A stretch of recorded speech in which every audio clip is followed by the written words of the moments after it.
Hello, hello, hello, everyone. Welcome, welcome. It's another good day to be here. If you're here, click, hit that like button, share the video. We're in for a good conversation today. You guys know what it's all about. There's been a lot of buzz all over the internet about whether or not, you would trust yourself in the woods alone with a bear or a man, right? That's been going something along that lines, right? So, uh, a lot of the women specifically have been, in their situation, have been wondering what should they do. Would they? There's been a lot of conversation. That's basically what's been happening on the internet is that a majority of the women have basically said that they'd rather trust themselves with the bear. And there's a good that's been shocking to some men. It's like you trust yourself with the bear more than you trust yourself with the man. And some of the men are talking about uh uh some of the men are talking about, it's like, what? Why would you trust a bear more than you trust a man and not understanding and all that other stuff, right? Right. And you guys have probably already seen those debates. So I won't necessarily rehash everything all right here about that whole conversation because you guys see those happening in your you can search through your Facebook or whatever and follow those threads and get what you need there. I want to have a little bit of more of a unique conversation. It's a little bit different, and that's just kind of what I always do. I don't always stay on the same path as everybody else, uh, but I want to talk about it. I want to do it in a constructive way. But I also want to get to the heart of, what message is actually being communicated in this whole thing. So, all right, so let's go ahead and hit the like button, share the video. Let's get the conversation. Put your thoughts and comments in below, and we'll get it started. First, my first question I'd like to just throw out there is, what is at the heart of this conversation? What are we getting at? Why did it go viral? What's the big deal about this whole thing? I mean, what I've noticed is something similar to what I've noticed in a lot of different conversations online. For example, in politics, let's say if there's a virus that comes out, right? We had one of those in 2020 that a novel coronavirus, and all of a sudden, overnight, a whole bunch of folks became experts on COVID and all this other stuff, right? And vaccines and all this other wonderful stuff. Right. So that type of things can happen on the internet. We all consider ourselves up. There's a lot of experts on the internet over Israel and Palestine right now. There's a lot of just magical overnight experts. People that knew nothing the day before, but now I've listened to my favorite person on the podcast or TV, and now I'm an expert. And so now that people are talking about bears in the wood, there are now a lot of experts on wildlife. Some folks that just finished their internship with National Geographic. They will tell you about the nature of bears and what they do and their habits and how much they're safer or dangerous and what you need to do with a man in order to keep yourself hit them where it counts and where it hurts, hit them in the throat. So people are going to come to different conclusions about this thing, right? And let's get down to the basis of it. It's really not about people teaching us about wildlife. It's like I don't know why these men don't understand. Let's teach them about wildlife and bears and how they're not threats and they generally tend to leave you alone and whatever, as long as you don't feed them and let them into your garbage, they don't come around you and all that sort of stuff, right? Well, I don't think that that's the point of why this is going viral, right? That's not why we're deep into this discussion. So what's really going on? What's really at the heart of the discussion? I think there's a message that really wants to be communicated. And I'd say first and foremost, there's a difference in styles by which, on average, men and women tend to communicate with each other. A lot of times when men say something, they are communicating what they think. Whereas a lot of times when women are communicating, they're often communicating what they feel in a lot of situations, right? It's on that. So you're more likely to get a woman to communicate how she feels about a situation. You're more likely to get a man to communicate how he thinks about a situation. Sometimes a man doesn't even know how he feels about it. He just tells you what he thinks about it because he might not be that connected with his emotional side as much. All right. And so when you hear statements such as, yeah, I'd rather be alone in the woods with a bear more than a man, a lot of men will interpret that from the perspective that they look at it as this being a statement of fact and not a statement of feeling. A statement of fact meaning that, hey, It's a fact that a bear is more safe than you, bruh. Sorry to tell you that, but he is. And so now you get men that are all hyped up, ready to defend and go, let me tell you, bro. Let me tell you, bro. No, no, I'm safer than the bear, homie. You feel me? And where does that conversation go? It spirals out of control and gets more laughing and ridicule, and it doesn't even help the situations, right? But instead, what if he interpreted it as sharing a feeling instead? Not a statement of fact, but just a feeling. Like, hey, if I'm trusting my gut feeling about which way did I go right now, I feel like the bear might be the safer place to go for right now. All right, that's just how I feel. What kind of reaction do you think you would get from the men in that particular case? Well, people are entitled to their feelings, right? People can feel any type of way they want, right? You can have sunshine one day that makes you sad, while another day can make you happy because now that your garden's growing a lot better, or your grass was turning kind of brown and now it's going to look a little bit green, and so you now can compete with your neighbors a little bit better, right? So the same stimuli could produce different emotional reactions in different people at different times, and even if I feel one way right now, it doesn't necessarily mean that I feel that way tomorrow or the next day, right? And so then we're talking about a different domain of things that changes the nature of the conversation. So let's talk about, this is really about how women feel at the end of the day. They feel unsafe around a lot of men. And I don't think that this is something brand new that for men to actually learn. Nothing that they have to necessarily even be defensive about at the end of the day. That there are a lot of women who feel unsafe. For example, there's been on social media a lot of videos that many of you have seen where women have been at the gyms and they feel unsafe because guys, they feel like of watching them, or sometimes they think a guy's watching them and post them and blast them on the internet, but he wasn't even looking at them for real. For real, it's just that the camera was pointed at him while he was trying to do his own business, right? But there's been a lot of that that's been going on that you may have seen about gyms and whether or not, women are getting stared at and can they be in private at gyms and so on and so forth. We've also seen the videos of men approaching women in random places. A woman might say, "Oh my gosh, some guy approached me at the parking lot. Do not follow me at the parking lot," right?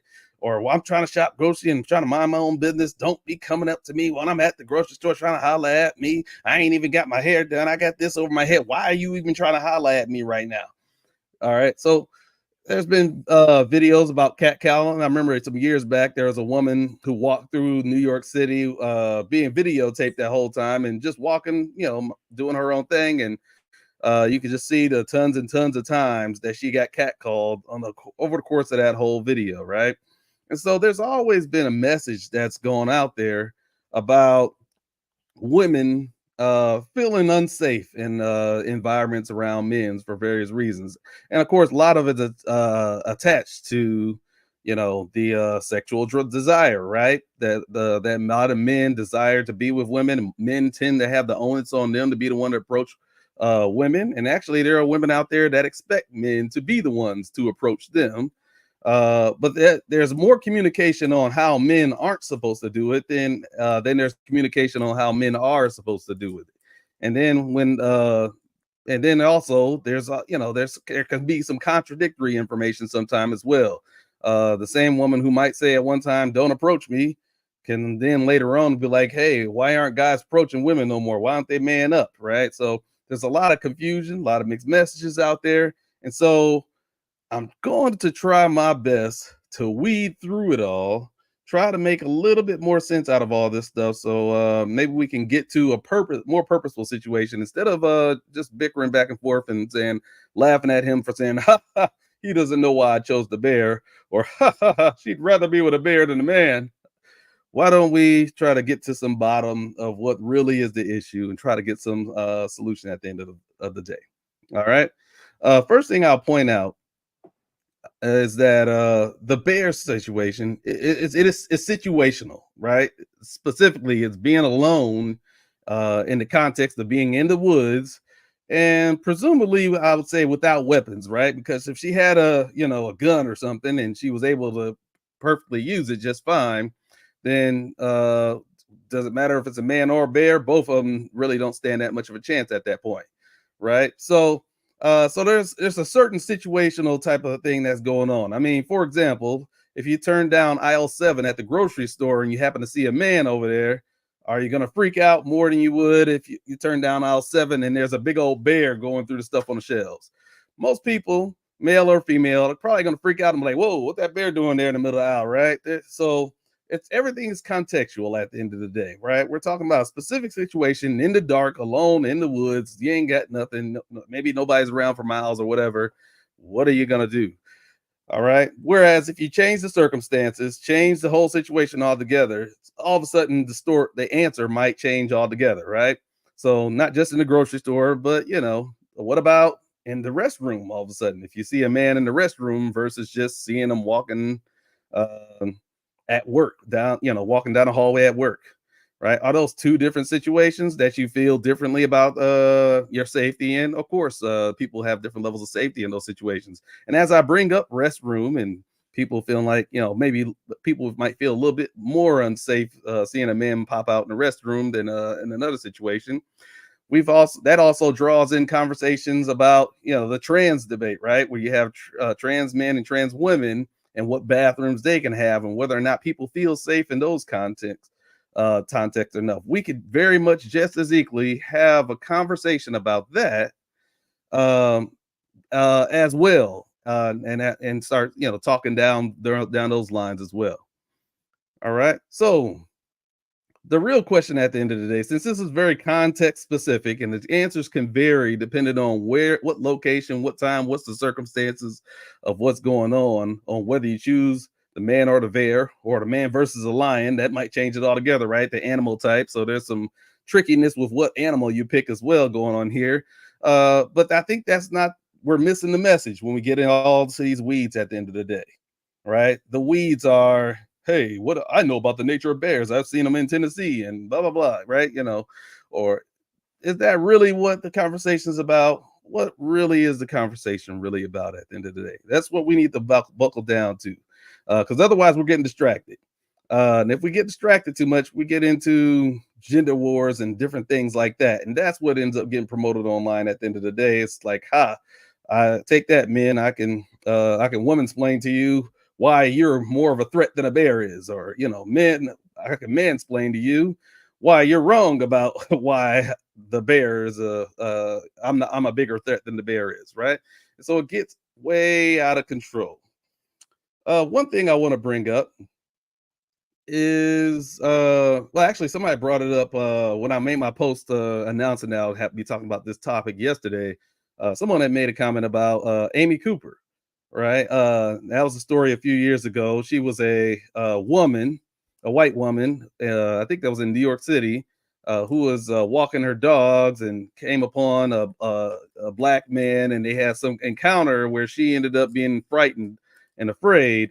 But it ended up becoming a big viral thing just because she threatened to call the police and said that I was going to call the police and tell them that there's a threatening African American man or something like that. So she pretty much used the race card as a way to, uh, threaten that guy. And so she ended up losing her job and all this other stuff. And there was a lot of press about that. But even if but I mean, most of the people took issue with her pulling that race card, right, in that context to try to use how the history of police officers being weaponized against the black community and so on and so forth, and in order to try to have something happen, right? You have people like John, what's his name, got shot by police at Walmart. Somebody said he was carrying a gun when he was just shopping for guns at Walmart, right?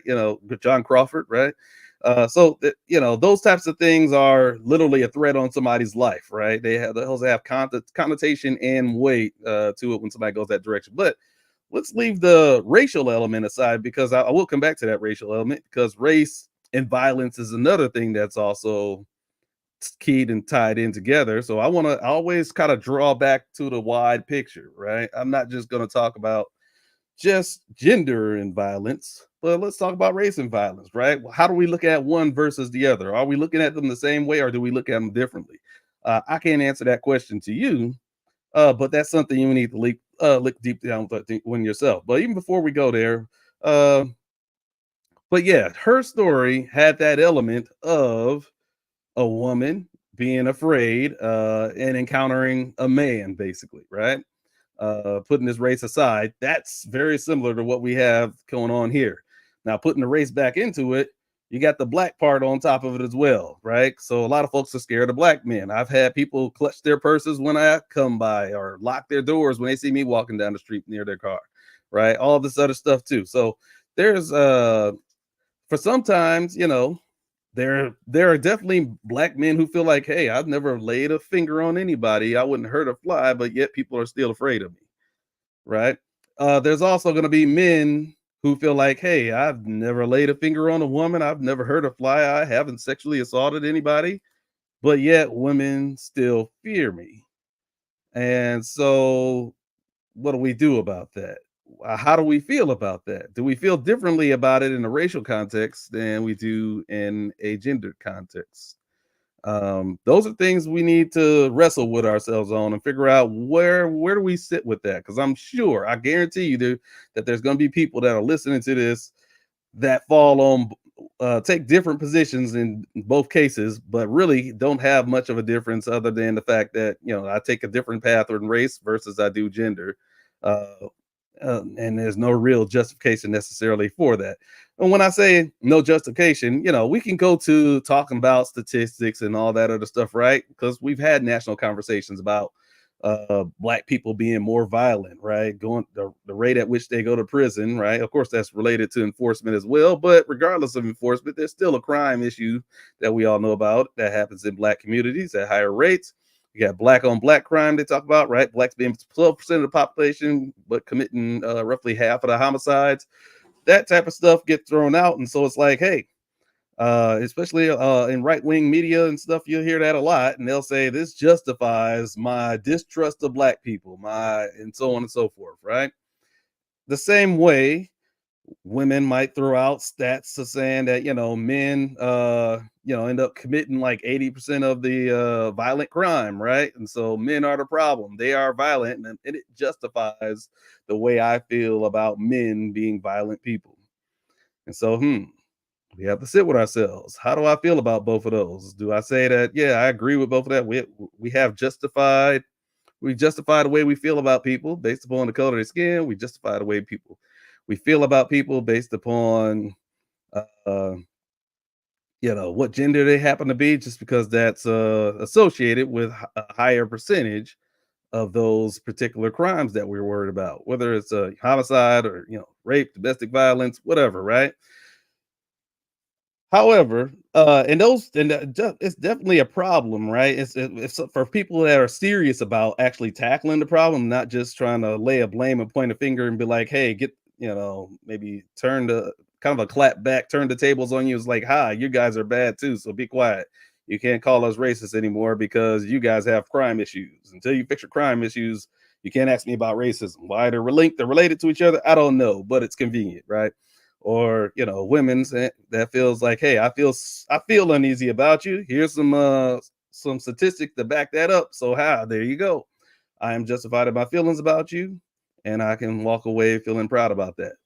And so we have to ask ourselves, is that okay? Is that okay at the end of the day? Now, like I said, well, the way we feel, we don't always have 100% full control over that. While, the way we feel is often linked to how we think about things, we definitely can change how we think about things, and that can have an impact over time with how we feel about it as well.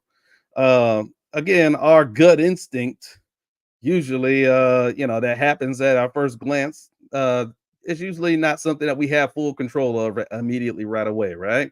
So if you feel unsafe around men, you feel unsafe around black people, it just is what it is. I'm not, nobody's necessarily a evil person just because they have those feelings. The question is, what do you do as a result of that? What message do you communicate to black people? What message do you communicate to women, not to women, but to men, as a result of that? Because while it may be true that black people may be responsible for a disproportionate amount of crime, it may be true that men are responsible for a disproportionate amount of crime, especially violent crime specifically, that we're worried about here in the context of being safe. It's also true that the amount of crime in any given year that happens is really committed by less than 1% of those populations. I mean, when we talk about, man, black people, y'all committing like half the crime, only 12% of the population. But okay, how many of those homicides you talking about happen each year? If we take every single one of those homicides, and even if we attribute all of them to black people, even though they're not all black people, but let's go ahead and be super generous. Make them all off the bat black people, and they've done all of that. Okay, then and let's even go be super extra generous and say that a different black person committed every single one of those crimes, right? So even if that generous, we're still talking about less than just a fraction of 1% of the black population will be responsible for all that stuff, which means that we're painting with a broad brush the other 99% who had nothing to do with that. We're painting with a broad brush because of that problem with the less than 1% that are acting up. All right. Same thing with the men. If we go look at all the violent crime that's committed by men over the course of a year, still ends up being just a fraction of 1% of all the men that end up doing that every year. And that's if we're being generous the way that I talked about it. And in reality, a lot of these, a lot of these people that are the problem, they're committing multiple, they have multiple homicide victims, they have multiple rape victims, right? So it's really an even smaller percentage than what you would calculate that way. But and I say this just to make sure that people have perspective on things. When you put out messages against the whole entire population, whether it's all men or all black people or all whoever that population might be, the people that are not responsible for it, the other 99 plus percent, they hear that message too. And so you have to ask yourself, what message are you trying to send? All right. What message are we trying to send? And we have to be purposeful with our message so that we can reach our goals. Because at the end of the day, it is important that we get rid of the violence in our communities, right? Whether it's committed by black people, whether it's committed by men, whether it's committed by anybody, right?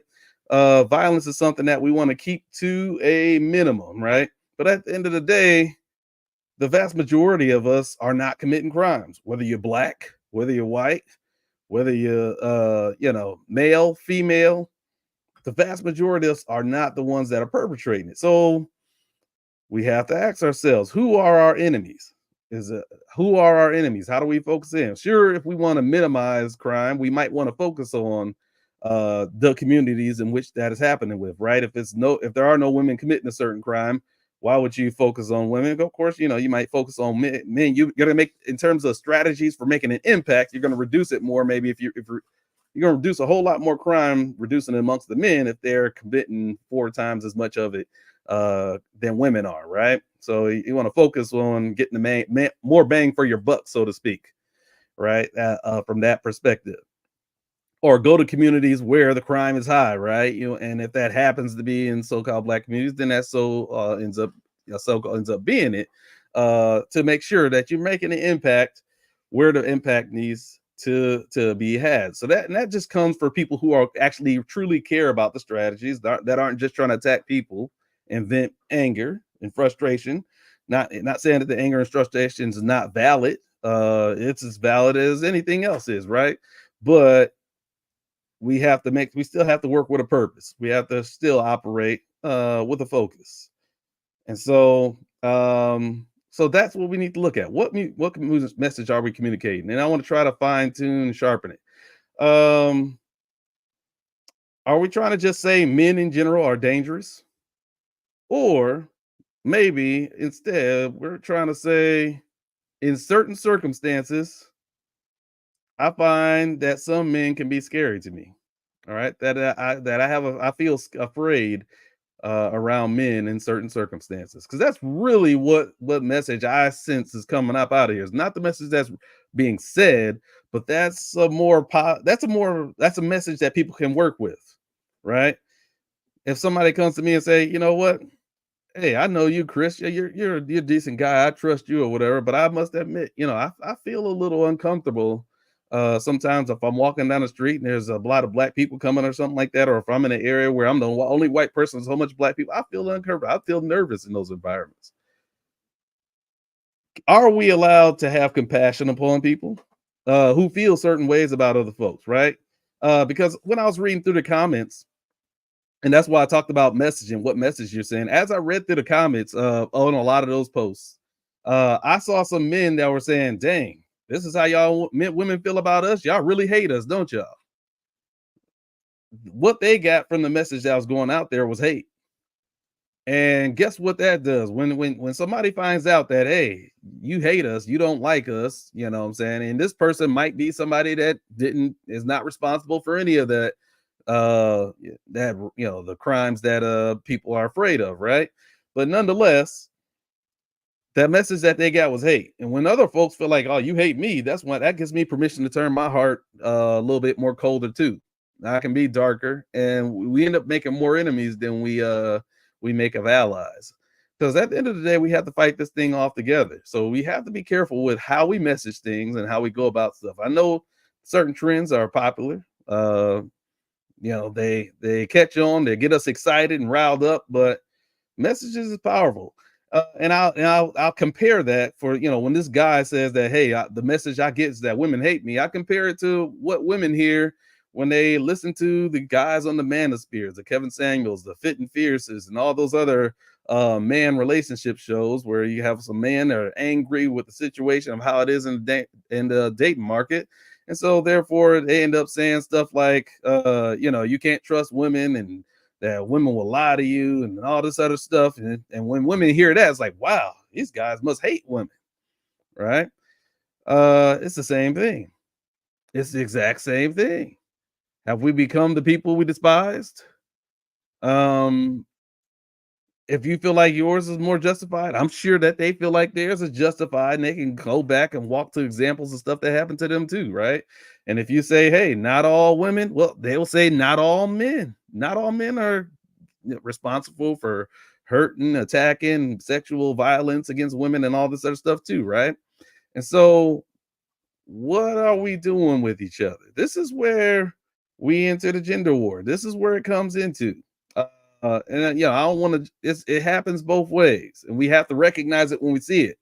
For some reason, I feel like I might be the only person that sees this stuff, and so I just need somebody to, help me out a little bit, and let me know if I'm seeing things correctly or not. Let me know in the comments if I might be onto something. I don't know, and maybe it's just me. Just let me know if I'm way off course or not.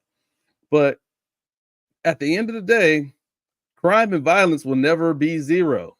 It's never going to get down to 100% absolute zero. Well, I mean, it's possible to do it, but it's not what it would take to get it there would not be worth it, worth the cost, right? At the end of the day, you want to try to minimize crime and violence while also allowing everybody to have some type of semblance of a regular, normal, good life. There's always going to be people that are willing to do bad for their own personal gain amongst this. They're always going to be there. They're going to be hiding amongst the shadows and stuff. And so we have to find a way of how do we move forward with this, right? And this is where I say we need to have a forward conversation. It's like, okay, we've identified the situation. Women feel threatened around a lot of men, and so therefore, how do we move forward and address the problem? What is the solution? Is there a solution, or are we just sharing our feelings about it and we just want to talk about it and we want to vent on social media? That's fine. I'm a solution oriented guy. I don't know. A lot of guys, a lot of time in a relationship, when women share their problems, guys are often looking for solutions. And I'm a guy. I'm looking for solutions. So here we are. How do we go forward with this? And one of the first questions we have to ask is, what level of crime would be tolerable, right? How much is high? How much is too high? How much is I mean, how much is going to be low enough that I can tolerate and feel peaceful enough? You never can 100% let your guard down to zero, but where is it? What kind of society do I want to live in where I feel comfortable to be able to do the things that I want to and need to be able to do?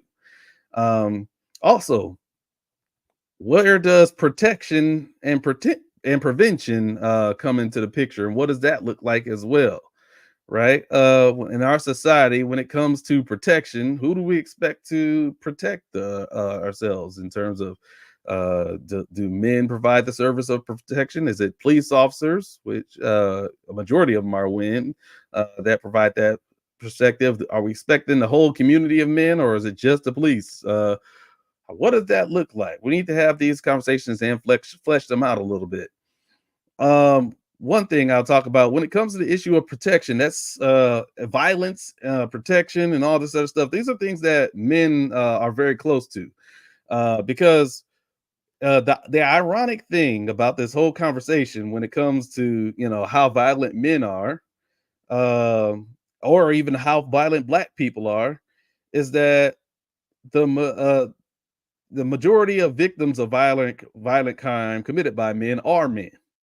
Men are the majority of the victims of it, right? If you go into specific categories like domestic violence and there's stuff like that, and especially when there's injuries that result from it, then of course it becomes women. But overall, in total, in general, men are the biggest victims of men. Uh, Similarly, the word black on black crime exists because it refers to blacks being the biggest victims of black crimes committed by black people. And so it's not so much that black people need to be lectured about how terrible they are. Trust me, black people know how bad the problem of crime and stuff is in their communities because they are the biggest victims of it. Men know how violent other men can be because they are the biggest victims of it. And specifically focusing on the men's side of things, one thing that men are acutely aware of is certain levels of respect and how you go about doing ways to make sure that violence doesn't break out. Because I remember actually in a previous video I've made over the past year, I can't remember exactly which one, but I ended up mentioning how in my adult life, I can't remember I can't remember the last time a man disrespected me. But I know multiple women who have disrespect me in various different ways. And a lot of times the women don't even know that they're disrespecting and crossing certain lines. And had the same things happen with a man, a situation probably would have popped off.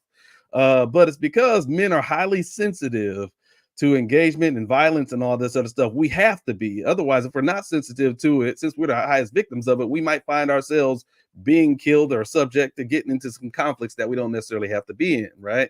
And so we have a high sensitivity to levels of disrespect and stuff like that. If I accidentally step on somebody's shoes, I need to make sure I apologize, right? Sometimes men are pretty good at apologizing sometimes, right? Not all of them, but some of them can be. Women, apologies. I don't know. We can talk about that some other time. But men know that they need to be like, oh, my bad, dog. It's all good. I didn't mean to. We have to actually establish that piece to make sure everything's good. If you just step on my shoe and don't even say nothing, and we'll walk by. I was like, hold on. Is there some low level disdain or something right there for something to pop off? And if I hear you grumbling some stuff and saying some slick stuff, that's some passive aggressive type stuff. I need to address that because if you got some, I can't just have you sneaking and hiding around me with all that other stuff while you're gonna come up and stab me in the back. Because I'm gonna call it straight to the forefront. And this is what things you see men do. They be like, so what are you saying then? What you want to do about it then?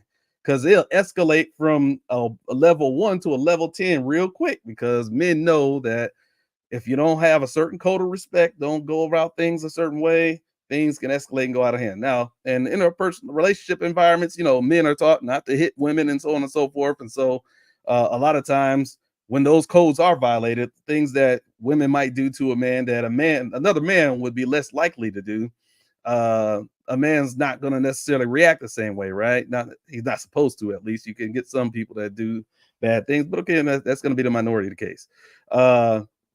So what I mean to say is that there are certain codes of protection, order, and codes that men go by in order to try to keep the peace as much as possible. Because the level of risk when you have strong men who, with a single punch, can take a life or not, right? And all it takes is one lucky punch, right? You don't have to necessarily, I can have some big old strong person that's built and everything, and all this other stuff. He get caught the wrong way slipping. It only takes one to put him out for the count, and it's over, right? And not just some spectacle on boxing or whatever. Real life people hit their head on the ground and they go unconscious, and all of a sudden, people's lives can end, right? So this is serious stuff. The weight of it is a life and death at the end of the day when you start talking about grown man business.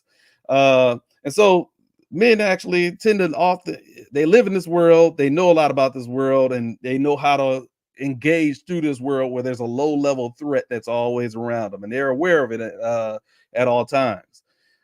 So with that said, I'd like to talk about this because went to this issue of protection and prevention and where that comes into place.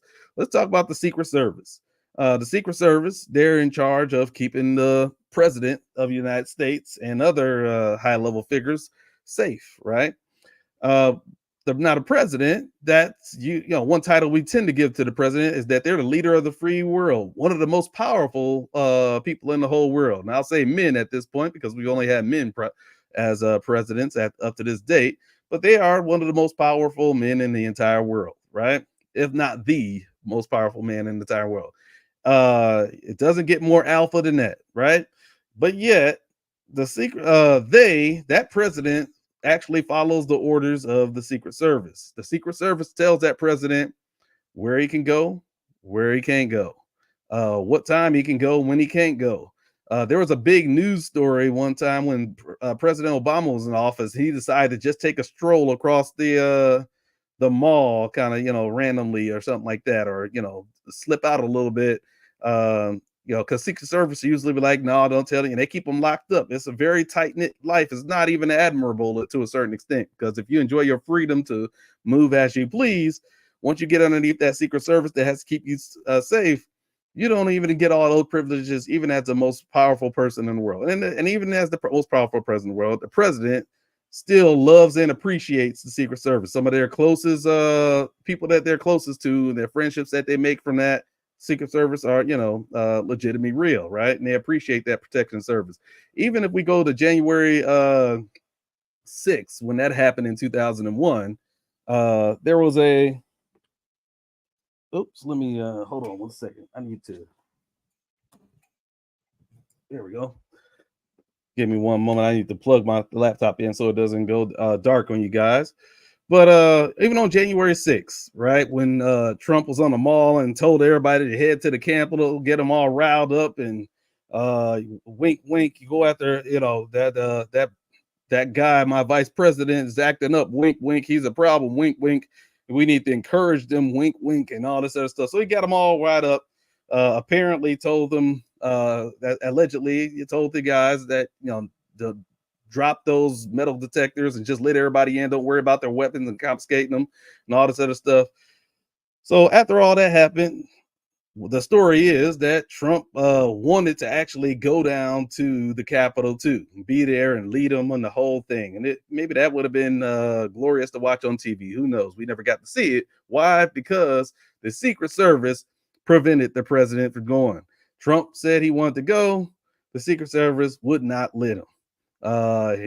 He repeatedly did so. They even claimed that there was a little bit of grabbing and scuffling, reaching for a collarbone or neck or some mess of stuff like that. Right at the end of the day, the people that was charged with protecting the president did not even follow the president's orders when they had to do their duties of protecting them. All right, and so I say this for a reason. Well, actually, let me keep going on for a second. What the reason why I say this is because when it comes to protection, it often requires control, right? There's a little bit of control that's lost, a little bit of freedom that's lost. If you want true protection, then you lose more freedom the higher the protection you want, basically. So there's really a sliding spectrum that happens there. That sometimes, if you want to have security and protection, well, sometimes you might be risking your freedoms, and that's something that after 9/11, that when the Patriot Act was passed and all that stuff, and because we wanted to make sure we can keep ourselves safe and make sure that another event like those planes crashing into the towers would never happen again, there was on the other side of the spectrum people saying, hey, my civil liberties and my freedoms are being eroded by this bill. Or maybe it went a little bit too far. Some of that stuff might have been okay, but maybe I went a little bit too far. And now when I go through TSA, I'm almost taking all my clothes off, getting naked and stuff. What's going on? And this is taking me too long to get on this plane ride. We always have a sliding spectrum there of where we have to trade off security for our own freedoms at the end of the day. Even in going back to the racial issue, when it comes to stop and frisk, right? in those communities that have a lot of violence and different things like that going on, crime and stuff like that. You want to try to minimize it. And so what ended up happening is the police ended up using these policies of like stop and frisk and or whether stop and frisk or other policies that are not called that but are very similar, where they pull over cars a lot of times for petty reasons. Or you didn't use your turn signal at a light, stuff that they usually don't even pull people over, or you only a few miles above the speed limit. Oh, we usually don't pull people over for that, but we're gonna get you today, right? So they find these little small reasons to do that, and then they end up asking a lot of interrogatory questions and try to escalate it up in order to justify searches, basically, at the end of the day. And through all these searches, this extra scrutiny, the better safe than sorry mentality versus the benefit of the doubt mentality, right? When a police officer walks by, sees a person walking down the street, give them business start. They just mind their business walking down the street. Versus seeing a person walking down the street and be like, better safe than sorry. Let's pull this guy over, check him out, make sure everything's fine, right? We make a choice on how we're going to approach people in different communities, and law enforcement made a specific policy choice about going into these majority black communities and having these policies. Not necessarily saying that there's race was the reason why they went into the policies, but that at the end of the day they did this. And it wasn't the choice of the people who lived in those communities to make the policy. It was actually a lot of people that didn't live in those communities that were in charge of being a majority population and making choices about what things that those communities had to go through. Right. And that's one thing that I personally draw issue is because the people who have to actually give up their freedoms because they want possession, they should have a voice in what whether and how much they're willing to give up in order to get the protection that they want in their communities. It shouldn't be something that should be forced upon them. That's one of the more ethical things that made a problem with the policy, in my opinion, and something that I think that a lot of the press, media, and even some of the police unions weren't as honest about what actually was going on, which made the black people look like they were crazy. But anyways, that's what Stop and Frisk did. They were stopping a whole bunch of folks, right? Tons and tons and tons of people at way higher rates than they normally would. These broken windows policies, so on and so forth. And out of all those people that they touch base with, frisk, and so on and so forth, you get such a small single digit percentage of people that would even have contraband or anything like that on them, that you have to think, was it worth it shaking up all the other 90 some odd percent of people who were perfectly legal and didn't have no problem, and go and put them through all that, sometimes with treating them with some very negative attitudes that they didn't necessarily reserve, just because some people just trying to walk to the store and mind their business, they ain't did nothing. It's like, what the heck is going on? Why are you? Of course they're going to be a little bit agitated, right? It shouldn't be necessarily, but I don't think we give black people the benefit of doubt that they can be legitimately concerned about their liberties and stuff the same way, I don't know, a white person at the 91 might be mad at having to go through some extra loops at TSA. Those complaints came up very loud, but it's hard to see black people the same way if you don't have that proximity and stuff. I've talked about that in other videos. If you're certain people that you love and admire and feel close to, you can understand their excuses, but the folks that you don't feel as close to, you don't get it. You rather make up a different rationalization for why they feel the way they do. But nonetheless, stop and frisk. My point there being that that was another balance between people's freedoms and liberties versus their security, right? And how much you trade and offset that, and how much is worth it. Is it worth to rattle up 99% of the community? That's what happened in Ferguson and all these other communities and stuff. It really wasn't about the one person. It was really about the practice that was happening more wide in the community. The Ferguson report talked about that, but most people focused on the one incident and ignored what was happening wider in the whole community. And when you make the whole community that agitated and messed up, and they're not fully on board with how that trade-off of civil liberties and freedoms works, which is security, and how you go about it and what methods are okay about how you can do that, that's when you don't have people that have your back. That's where you lose trust, right, with that community. And then when it comes down to the point where you have to use some lethal force, you expect that community to have your word for it after how you've been treating them. That's a tough sell. Okay, so that's really what's going on at the heart of things. But again, that's the conversation we're not having here in America. So anyways, there's this trade-off between our security and our freedom that actually that goes on. And right now we're at a point in America where where women have by and large decided to tell men actually, if a man were to tell a woman to, hey, don't go to the clothes where there's all those horny men looking at women drunk trying to get lucky or take advantage of you or slip something in your drink and all that stuff, or you don't need to be going out in that club. Well, if your man tells you that, he's insecure and he's controlling, right? That's what's usually labeled. If he says you shouldn't invite men to your home, or or go to theirs that you just met at the bar or club, well, that's victim blaming if we talk about doing those type of things, right? Telling you not to dress certain ways to attract the wrong kind of attention from the wrong type of man. Because I'm a man, I understand how when men think and how they're wired, different things. It's like, well, that's him again being insecure, controlling, and victim blaming, right?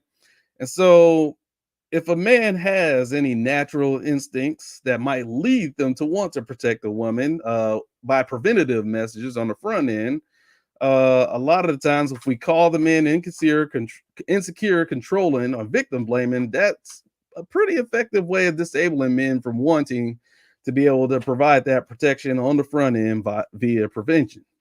And so the women have spoken loud and clear that they prefer to have their freedom to do as they wish, however they wish, with no limitations whatsoever. And and therefore a lot of men have kind of shut down on the front end in terms of the being able to do the protection by prevention aspects of things, right? And that's how, when it comes to security and all that other stuff, like the Secret Service and all that stuff, they're trying to prevent something from going down, as opposed to looking at things on the back end of just prosecuting people once things go bad, right? Getting justice on the back end. Which one do you focus on more? Would you rather prevent the violence from happening in the first place, or do you want to just let things happen as they happen and then just try to make sure that some consequences happen on the back end? But the pain is already said and done. You can't really undo it, right? When men actually, love the women that they want to protect and look out after, a lot of times it's hard for them to love certain women who want to be too free and doesn't want to stay within certain bounds that might be more likely to make them safer than they would be if they didn't. And so some of them learn disassociate their heart and distance themselves, or don't even try to, maybe if a woman doesn't have certain behaviors that are conducive to increasing her probability of safety, because really that's all it is, probability. At the end of the day, there's no 100% guarantees of safety that we have in life. However, of course, we can avoid certain neighborhoods and stuff, right? You can put a lock on your door, to minimize the thefts that happen, right? There's always things that you can do to minimize. Of course, somebody could say, "Hey, we should just get rid of locks," right? Because if somebody wants to steal it, if they really ruin it, they can break in with an axe or something like that. Well, we know most people ain't walking down the street with axe, right? We know that's, at the same time that most people aren't that motivated. A lot of times when there's people walking through our neighborhood stealing stuff out of cars, they're just opportunists, right? They're looking for an unlocked door that they can easily open up, as opposed to breaking a window and shattering glass. Of course, there's people that do that too, but actually the majority of the in our neighborhood specifically, a majority of the robins that have happened in cars have not been people busting glasses, but just looking for somebody who was sloppy and just left it unlocked so it can be easy. Doesn't make a whole lot of sound. They can get away with it pretty quick and easy, right? And so there's a lot of people who think they're experts in how crime is doing, and they also discount all methods of anything that you can do for protection just because they argue that people who really want to will do it anyway. Well, that's not how crime really works. A lot of crime is an opportunity. It's not necessarily people that really want to, right? They just take advantage of opportunities that present themselves before you. So if you minimize opportunities, you can also minimize levels of crime, right? Uh, so, but at the end of the day, we're talking about this, this tension between the control, right? People's freedom or control, the other side of things, right? Versus their security, right? So how free can you be? You have to give up some of that freedom, have in order to be get that security on the other side. And a lot of times women tend to want, who do women tend to want to get that security from? Well, they tend to want it from men, right? Actually, if you remember the brick lady, if you remember the story about the brick lady, it was a black woman who she had some big old swelling on her face. She made some video saying that some dude hit her in the face with a brick. And then there was a whole bunch of guys standing around. They didn't do nothing and all this other stuff, right? And some time's passed since then, and it looks like there's some inaccuracies to the story. That's not quite what happened. I saw a video of the guy that supposedly did it. He claimed that it wasn't a brick, it was like a water bottle or something like that. So a plastic water bottle, and it was more so a reaction, more to her hitting him first. We also had a whole lot of other videos come out of her attacking other men, just just randomly hitting other men at times and getting away with it. And then there's also talking about a history of her um, making video, using going on making videos and trying to use that as opportunities to make sympathy for folks to raise money. And that's kind of what I think what happened in this particular case. She raised some money after the supposed brick hit her, and I think that right now she's actually facing a criminal case for lying about that. I think is what it comes down to. So um, exactly where the lie is and all that other stuff, I haven't read into all the details. I haven't seen the filings and all that other stuff, and I don't even know if it went to court and all that sort of stuff. But moral of the story is not the details of all that other stuff doesn't even matter. What that whole incident brought out before all the extra subsequent information came out, because there's a lot of stuff that happened immediately as she put out the video when all people knew was her version of the story. And it sparked a conversation of how women felt unprotected, that they felt like men should be protecting them, because that's what the brick lady was saying. She was saying that there were all those men there that did not step up to help her. Now I don't even know if those men even witnessed what had happened or whatever and all this other stuff. Again, that she made a video and was raising money off of it and all that. I don't know what all that comes down to. But there was definitely a conversation about women feeling unprotected, uncovered, and feeling like men have a duty to protect women, or that they should at least, or maybe at one point they did, but we've devolved into a point where now we don't. And so we are at the point where yes, we've identified that women want to feel protected, but they want to feel protected by men. But there's also a point where women feel like they want their 100% freedoms to be able to do as they want, move as they please, but they don't want men to be able to have any say over what they do. To As far as that tension between security and freedom goes. And so the question is, where do we go from here? How does it all come together, right? How do we even deal with the situation? Because it ends up looking like we're almost at a stalemate. And I'll even put this up there for us to consider. Think about there's a lot of Islamic countries, for example, right? Where the women, they may have their faces covered and have their full bodies covered a lot of times. So they're dressing very modestly, right? So of course they're not wearing skimpy outfits or whatever, the that men in this society say, hey, don't wear that outfit because that attracts bad attention, whatever, and whatever.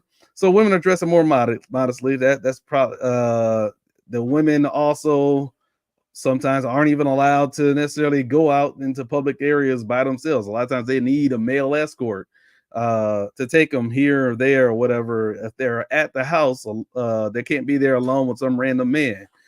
They can be there with their husband or family member or something like that. But if some random man is there, then all of a sudden there's legal issues there. If you look at a lot of different tribes throughout history, different peoples across the different cultures across the globe throughout history, a lot of them kept the men and women separate in a lot of cases. Men went off doing their thing, women would be together doing their things a lot of times. And if for some reason all of a sudden you found a random stray man happening to be over there where the women's supposed to be at or whatever, those would there be some harsh violations and consequences for these types of things. It's not too far and different from how people feel about the bathroom law, laws around bathrooms and who can use them, or policies, I should say. I'm not sure how many laws we have about it, but policies about bathroom uses where all of a sudden you see a man in a female bathroom, or a woman in a male bathroom, or whatever, right?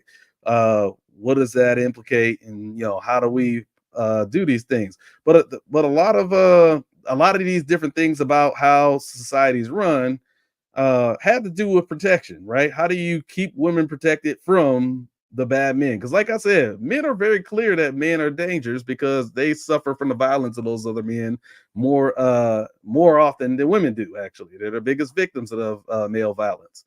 So they know that other men are violent, and so one way that the patriarchy, so to speak, I don't like using that word too much because I think it clutters up the whole story. But anyways, one way that society was able to handle things is that it helped felt like it could handle the safety issue by keeping the people separate, following these certain rules and order, or whatever.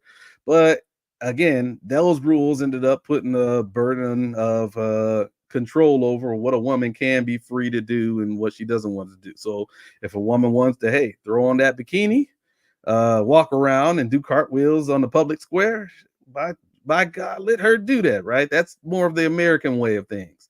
If the woman wants to, do whatever bad decisions, get drunk around a whole bunch of men and all this other stuff, go back to their home with her and all this, be alone with them and all this stuff. By God, let her do all this stuff that she wants to do. And if anybody says anything about it, they're the bad person if they suggest that they might be blaming the victim and all this other stuff. And even in this bear situation, a lot I've heard multiple times a lot of people will say stuff like, hey, if at least if I were to die by a bear, that at least nobody would say that, hey, it was my fault that the bear ate me or whatever.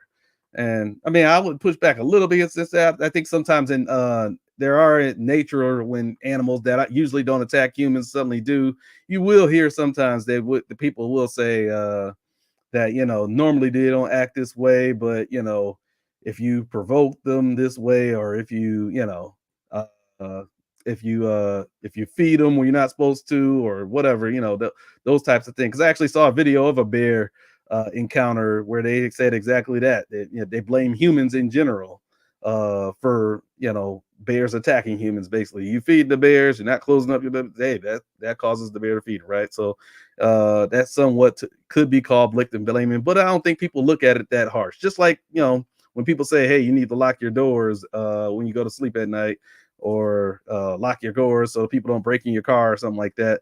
A lot of people don't consider that victim blaming either, even though we could make those arguments. There's a lot of selectivity in when and where we call things victim blaming, and we tend to push certain agendas with that. And so we have to be careful about how we doing it. And again, as I said from the beginning, it's the messaging at the end of the day that plays a big difference in these things. All right. So ultimately, we have to ask ourselves, what does a new society look like where women feel safer, right? And or do things just stay the same? Do we not need to change anything at all? And maybe we might feel unsafe even though things are safe, right? Because there are definitely times where men are trying to be good, they're trying to be nice. There's times when I give second thoughts to, even if a woman's purse drops, I have an instinct that wants to help out and be gentleman and pick it up, and I have to fight that back. And I'm like, no, she might think I'm stealing something. As a black man, big as tall as I am, it's not even worth the risk sometimes, right? So like I said, even if men do have instincts to be good and be protective, or to even help out and all this other stuff, there's also messages in our society that stop even the good guys from wanting to be protectors, to fight back the bad guys. Because that's one way that past societies kept the bad guys at bay, by using the good guys to be ones that fight against them and keep them at bay. But if the men are more handy putting out to make sure that we're effective, then we end up hamstringing ourselves at the end of the day, right? So we have to ask ourselves, what do we want things to look like? Do we want to keep the status quo and we just want to vent a little bit? All right, that's fine or whatever. But we also want to make sure we do it in a positive way so that we're not enhancing the gender wars at the end of the day as well, too. All right. So with that said, let me go once. Let me address the elephant in the room that I haven't addressed yet, and that's relationships. Because I've been talking about that a lot lately, and the fact that for women, a lot of women, they have the feeling that I want to be with the kind of man that I actually fear. I want what I fear. I want protection from what I actually fear. So the same men that I'm afraid of, and I tell you that I'd rather have a bear than a man, I also want a man to protect me from that man, right? So I want protection from the exact same person that I fear. Or that some women they find muscles on a man extremely intoxicating and attractive. Oh my gosh, I could just melt on that chest. Uh, so there's a lot of women that find those muscles very attractive in a man, but those same muscles can end up being their biggest threat used in domestic violence, right?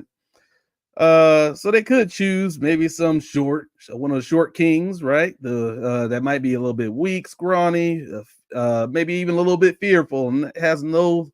You might actually, as an average woman, might be able to tussle with him and maybe even handle him. I've seen videos of guys that were being abused by their woman and pretty much treated any old way, and he was just too scared to fight back. He's just put into some shock. I don't know if it's from childhood trauma or whatever, but even if he didn't have that, he wasn't that scrawny to be able to do much. He was kind of scrawny, probably wouldn't do that much damage anyways, right? You could choose one of those guys and be like, hey, you know what? That's the person I'm gonna be with for the rest of life. But the question is, would you find him attractive? For a lot of women, the answer would be no, right? Some do, of course. There's exceptions to every rule, but that's not going to be the majority, of course, right? And so there ends up being this dilemma that women are drawn to the same thing that they fear. This bit of tension that happens there, or even you even see it in a lot of romance novels or 50 Shades of Gray. You have the violence and the whips and chains and all that BDSM type stuff and everything. It's like, oh, that all somehow gets tangled up with sexual attraction at the same time. And this puts women in a tough situations, right? Because whereas a man might be able to see from a mile away that yeah, this guy's bad news, and you don't need to be messing with him. Meanwhile, a woman might be drawn right straight to him, right? There's guys that are in prison right now. They got some women on the line talking to him. I saw a video not that long ago about some women. So someone was on there was like, "Hey, y'all men that's free out here. I need to get y'all game up to the level that these jail men are doing and stuff. They over here doing all this for the women, telling them this, speaking this, blah blah blah, right? So there is for every dangerous man out there, there's definitely some women out there that would love to be with him. Uh, there are people. If there were no women that would date a gangster, I'm trying to tell you, no men would join gangs. If there were no women that would date, a drug dealer, no man would deal drugs, right? At least he wouldn't do it. I mean, he'd have to hide and be crafty about it, sneaky about it, but he definitely wouldn't openly do it, right? And that's just how much impact and sway that women have on men. Women do have influence on a man. It's kind of like I've mentioned before. Again, the Marvel fans who, when you have Black Widow and the Incredible Hulk, when the Hulk smashing and dangerous and big and going Hulk, doing what Hulk does, right? So much so that he might even be hurting the good guys too sometimes. Black Widow is able to grab his hand and say, the sun is getting low and all that stuff, and all of a sudden that calms him down and turns him back into a regular human and everything. And it's something about that feminine power, that feminine energy that's able to tame a man and control a man suddenly. There are a lot of men who while they out here in the business world, they might be kicking it. Men respect them up and down the line and saying, yeah, that's that dude or whatever. They get into their relationship with their woman that they love, and suddenly they soften up so much, they give her everything that she wants. And then those women end up losing respect for him and saying, I'm gonna walk all over this dude because he's just not strong enough. He's not man enough for me or whatever. Because women can have the power in certain instances to have influence over a man in ways that another man would never have that influence, right? Um, so, but I don't want to get too far off track with that discussion. But what we want to say is there is this dilemma between wanting exactly the thing that you fear. and it also mimics and reflects our dilemma about love. Uh, it's impossible to have love without risking pain, right? Because if you build a wall around your heart, you can protect yourself from being hurt, but you also won't allow love in. You won't have love either, right? And of course, you can tear that wall down, and love has a chance to get in, but also pain does too, right? Somebody can necessarily not necessarily be a good steward of your heart. That's one of those dilemmas that we never can get rid of. That's just a fact of life, and sometimes we have to make choices. My best bit of advice comes from Martin Luther King, where he gave a sermon about having a tough mind and a tender heart. And it was based on Matthew chapter 10, verse 16, where it says, "Be wise as serpents and harmless as doves." So that the wise as serpent, that's that tough mind part, and the harmless as dove, that's the tender heart aspect of things. And it's both of them that are extremely necessary in order to make things come together in a good way. Because if you're wise about your decisions, right? If you pick your mates well, and if you go through due diligence and all this other stuff, you can minimize your risk, right? You can lower your risk versus just doing an any, mini, miny, mo. Here, come, I'm gonna date this guy and see how I go, right? So there's some wisdom that we can use that can help protect us while we also have an open heart that's capable of loving. And it's also part of what's behind his doctrine of nonviolence and stuff, why he has to have that open heart to love the people that hate him too, right? Because if he talks about how if he were to choose the route of violence and hate for the hate, fighting back the people that love them instead of doing the nonviolence, civil disobedience, he uses that as a tool because it's a mixture of both the wise serpents and the harmless dove, right? But mixture of using a tough mind and a tender heart to bring about change.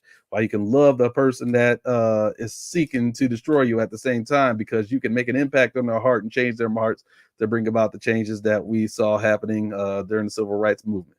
So he talks about those things and how those have to come together, because you have to that leaves you a degree of vulnerability. The reason why people fight and use violence is because, hey, I don't want to be vulnerable. At the end of the day, I'm gonna fight, and whatever consequences come of that are going to be the consequences. But Martin Luther King talked about how you can't fight, violence with violence, right? You can't fight evil with evil, and part of the reason why you can't do that is because he mentioned how it just pushes the problem to further generations to continue having to fight those evil battles. And as we find ourselves looking at Middle East conflicts that have been going on for generations and generations, where people have used swords and not necessarily tender hearts to try to deal with the conflicts, we see that there's generations that just keep on dealing with this pain and hardened hearts, and they keep fighting this thing out, and it's keeping on going. And we can only ask ourselves, what if people actually decided to, hey, we can go about this wise and try to have tender hearts on both sides of the aisle. Maybe some of these things could come to an end at some point if people went about a different way. Because oftentimes, unfortunately, some people will only listen to you if you talk to them a certain way, right? I've heard white people who will say to black people that, hey, saying don't be yelling, don't get angry because that scares me. You have to speak to me a certain way if you expect me to hear you, right? That's a privileged position to be able to say such things, because if somebody's going through an issue, has some racism they have to deal with, and they need you to address it, they're actually a victim at that point, right? And so therefore they might be frizzled, razzled, and all this other stuff, might have a little bit of anger, and their tone may not be 100% perfect. But if you require perfection, otherwise you're too good to listen to somebody, then all of a sudden, where's your tender heart, right? To be able to deal with that situation, and then things close off. And so MLK is a wise man. I give you that gem as a way to go forward with things. There's definitely a whole lot more meat on that bone that I could do. Thinking about doing it in a future video. We'll see about how that goes.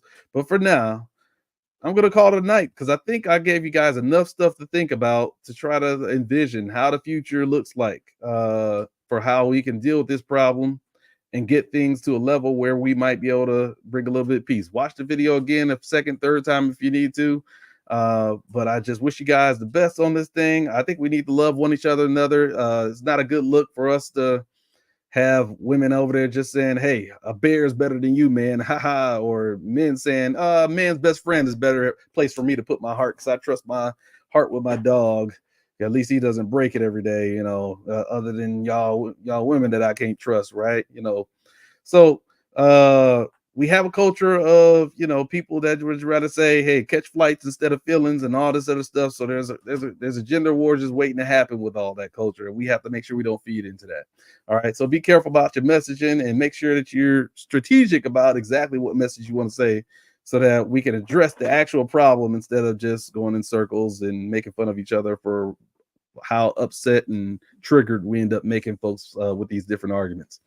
All right. Until next time, wish you guys a good night and peace, love, happiness. Let your soul grow. And we are out of here.